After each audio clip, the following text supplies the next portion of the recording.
I'm John Persinos, Editor-in-Chief of Aircraft Value News. I'm also a contributing editor at Avionics International Report. Welcome to my video presentation posted October 7, 2025. If you find this video informative, hit the subscribe button on my YouTube channel so you don't miss a single new video dispatch from me. My topic for today is battered Boeing finally turning the corner. After years of safety crises, production halts, and bruising headlines, the company's reputation and bottom line have been under intense pressure from regulators, airlines, and investors alike. Now, with new leadership and restored FAA confidence, Boeing faces a pivotal moment to prove that it can once again build commercial airliners the world can trust. Has Boeing's CEO, Kelly Ortberg, initiated the substantial reforms necessary to get this storied aircraft manufacturer back on track? Signs are promising, but the verdict is still out. Let's take a closer, unvarnished look. For years, Boeing had to beg permission from the U.S. Federal Aviation Administration, the FAA, for every single 737 MAX or 787 it finished. Not anymore. As of September 29, 2025, Boeing has partially regained the ability to perform final safety inspections and issue airworthiness certificates on those jets. Why did Boeing lose that privilege in the first place? After the 2019 737 MAX crashes, Lion Air and Ethiopian Airlines, the FAA pulled back Boeing's certification power entirely, citing the company's over-reliance on its own engineering teams and a culture of cutting corners. In 2022, the FAA likewise stripped Boeing of self-certification for the 787 Dreamliner after repeated production quality lapses were flagged. Now the new model is a hybrid. Boeing and the FAA take turns. One week, Boeing issues the certificates. The next week, the FAA does. Inspectors remain embedded in Boeing factories at all times, scrutinizing critical assembly steps, watching for design compliance, and ensuring the internal culture isn't slipping back into profit first, safety second mode. The FAA argues this frees up its inspectors to concentrate on upstream production quality rather than rubber stamping the final act. It's a symbolic and practical handback of trust. Regaining certification powers is one thing. Making planes quickly enough is another. In mid-October, reports emerged that Boeing is preparing to raise 737 MAX monthly output to 42 jets, up from the FAA-imposed cap of 38 following last year's mid-air door plug blowout fiasco.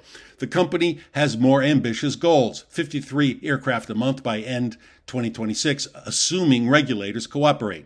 Is that realistic? Boeing CEO Kelly Ortberg says yes. He's publicly expressed confidence in scaling to 42, then stepwise increases. But regulators have been more cautious. In fact, as of June 2025, the FAA says it is not actively considering lifting the 38 jet cap just yet. The FAA's reluctance is understandable. The door plug incident rattled confidence in Boeing's quality assurance across the board. Meanwhile, Boeing isn't ignoring the wide-body side. The company aims to boost 787 output from around 5 per month to perhaps 7, and then maybe more, to chip away at Airbus's dominance in long-haul markets. This output race matters because Airbus's A320 family has recently claimed the title of most delivered passenger jet in history, a crown Boeing once thought was safe from envy. Restoring certification is a milestone, but it doesn't erase years of missteps. Ortberg, installed in August 2024, knows he was brought in to right the ship. His public posture is one of humility and urgency. He speaks often of lessons learned, rebuilding trust and recentering engineering rigor. He's also pressed to get delayed MAX variants, the 7 and 10, certified by year's end. But can speeches and memos change decades of internal behavior? For a long time, Boeing backers and critics alike believed the company traded its engineering soul for quarterly profits, cutting staff, squeezing suppliers, putting schedule before safety. That played a major role in the MAX disasters and the erosion of public confidence. To reverse that, Ortberg has to do the uneasy things, rehire or rebuild engineering talent, enforce whistleblower protections, hold managers accountable when quality systems fail, and resist shortcuts, both psychological and financial, in the name of speed. So far, signals are positive. By mid-2025, Boeing is beginning to tamp down its cash hemorrhage and regain financial discipline. In Q2, it recorded positive operating cash flow of about $227 million, a dramatic turnaround from the $3.9 billion cash outflow in the same quarter a year earlier.